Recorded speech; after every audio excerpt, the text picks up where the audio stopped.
must admit I was one, that had, a surprisingly adverse reaction given the fact that, not that long before we'd been out to scare the horses just like these kids were. But their self was not evident to us. And they irritated us and we irritated them. And at one point I finally said, if somebody took away your modems and gave you skateboards, it wouldn't make a nickel's worth of difference. And this really irritated me because there was an element of truth to it. And so they proceeded to download my TRW file, my credit record, into the middle of the conference. Just like that. And told me that they were going to change that report so that I would never get credit again in my life. Well, now in America, if you don't have credit, you might as well just give it up. I mean, you spend the rest of your life in money order queues in the post office. And it's not and they scared me. I mean, I've been in police custody on acid, and I wasn't so frightened as I was of these desperados that I didn't have. And so I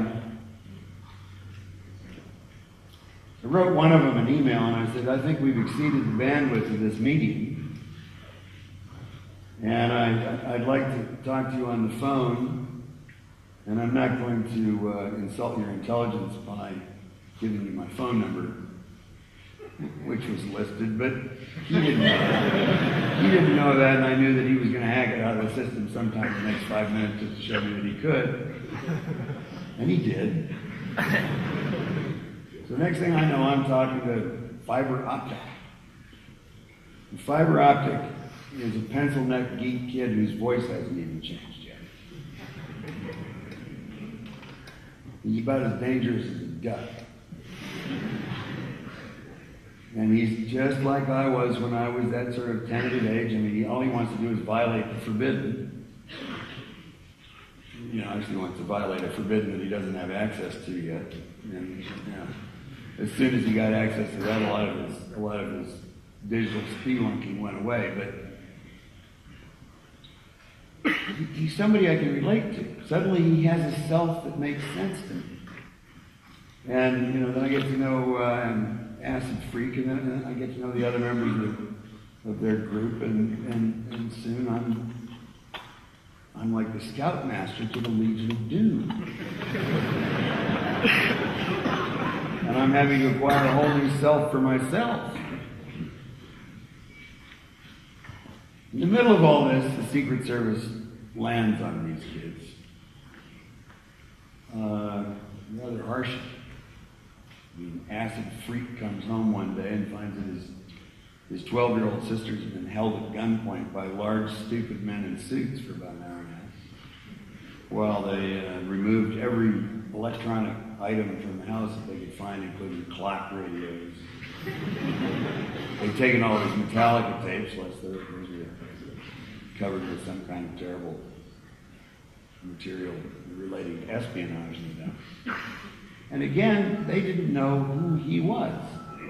There was no sense of what his self was. He didn't have a sense of what their self was.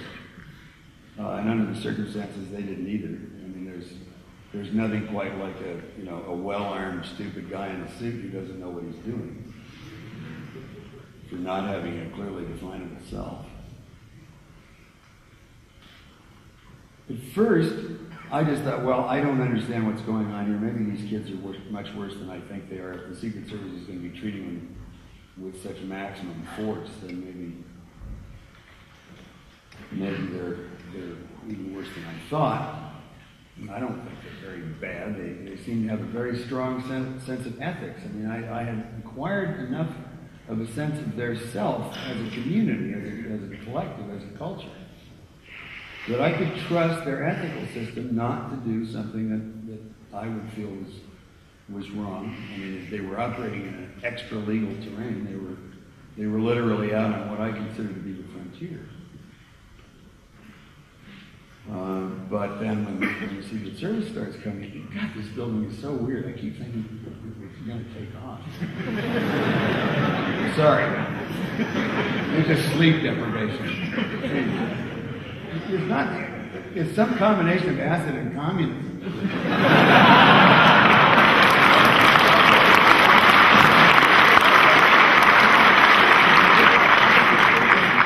Sleep deprivation probably is something.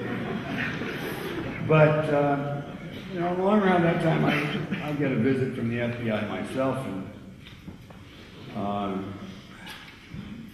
clueless is a fairly kind word for describing the state of this fellow, Agent Richard Baxter, who visited my house. Thought that I might be involved in something called he kept calling the New Prosthesis League. Actually, its own name for itself was New Prometheus League, but never mind that.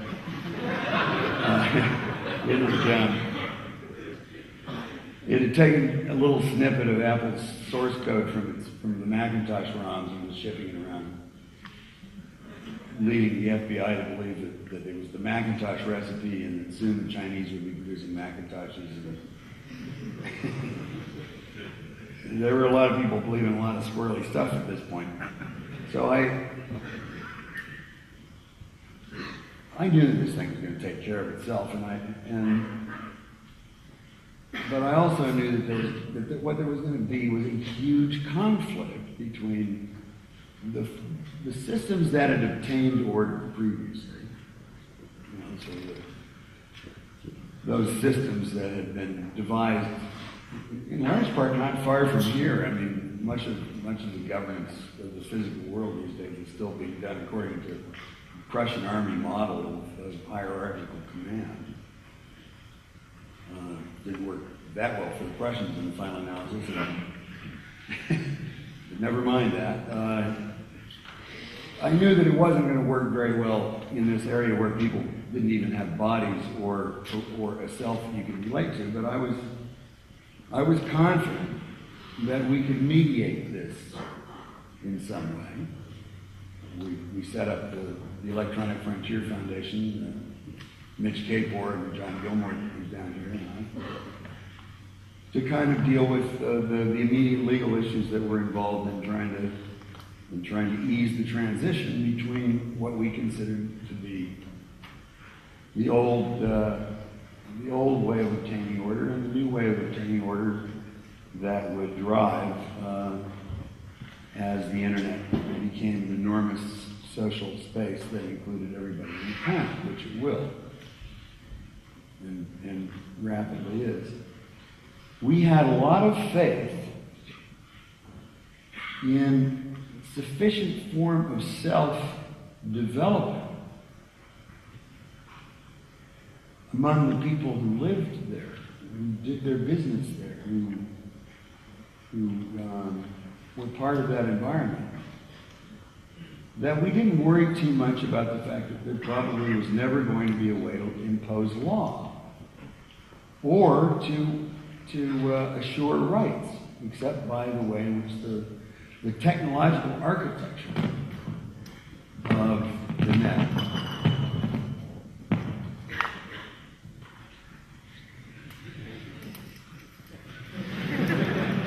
could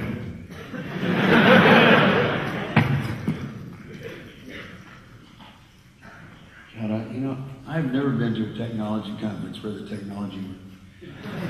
One of these days I'm going to write a book about the cobbler's shoeless children and technology. Anyway, we were reasonably assured that it was a matter of time before ethics took the rule of law and assured freedom of expression and assured a trustworthy legal environment, not legal, but commercial environment, and what technology, what ethics couldn't provide technology would.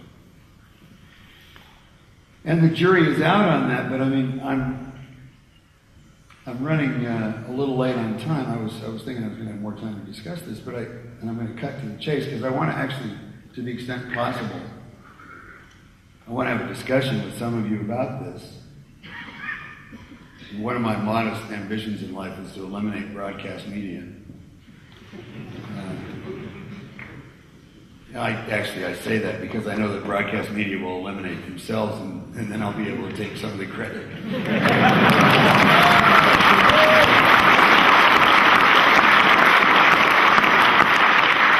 But, so I don't particularly want to be a broadcast medium, but let me tell you what I'm thinking at the moment, and this is what disturbs me.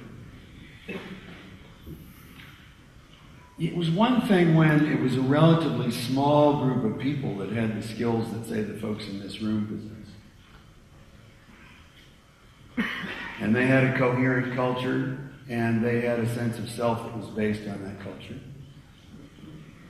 And they were living in an environment where kind of everybody knew where everybody stood, more or less.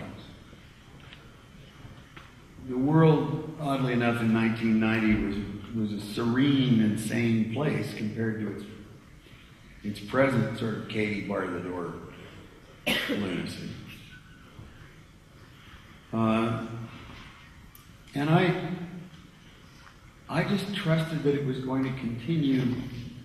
I mean, I'm very optimistic about things, and I trusted that it was going to continue to improve along the lines that I saw having already established itself. I mean, these kids in the Legion of Doom could have been causing all manner of real trouble had they been inclined to. But they had no interest in causing real trouble. They wanted to stop real trouble. But now, all of a sudden, I see other things going on in this environment that we have all been trying to build together, this new world, that make me wonder very much about whether or not we can trust each other. And if we can't, in an environment that is essentially permanently extra-legal, in my opinion, I still believe that. What are we going to do about it? And there are a bunch of things that I can point to, and I hope that if we have a discussion where we can come up with some other ones, but I have one of the older continuously operating email addresses in cyberspace, I would say, at this point. Barlow@EFF.org has been around since 1990. It's my only email address. I get on some weeks, I get as many as 30,000 spams. I have a reasonably good spam filter, and still 90% of what finds its way past that into my inbox is spam. Email, which is a very important part of my life, has become functionally useless to me because there is so much crap that I can't see the important stuff in there. I mean, I can't scan that amount of text fast enough to find the things that I need to see because they're buried in other messages that look like they've gotten pretty good at making their messages look like they might be from somebody I know and actually be something that I'm interested in. And I'm not interested in any of that stuff that you think I'm interested in. Forget about that.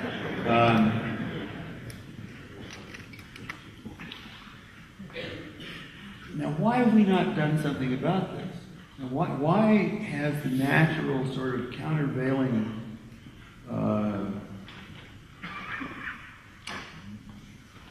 cybernetics of social ethics been sufficient to stop this disease, which I think is killing the internet? It's one of the number of things that's killing the internet. And why have those of us that have the skills to start addressing the problem technically and have the moral authority to try to address the problem socially, why are we not doing anything about this? Because it doesn't look to me like we are.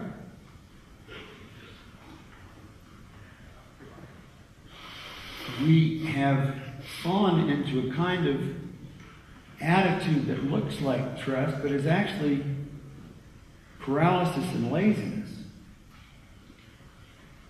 And most of this stuff is being done by people who are sufficiently like ourselves. And we have our focus on people who seem culturally very different, who work for large federal agencies, that kind of thing. That we're not being the kinds of cops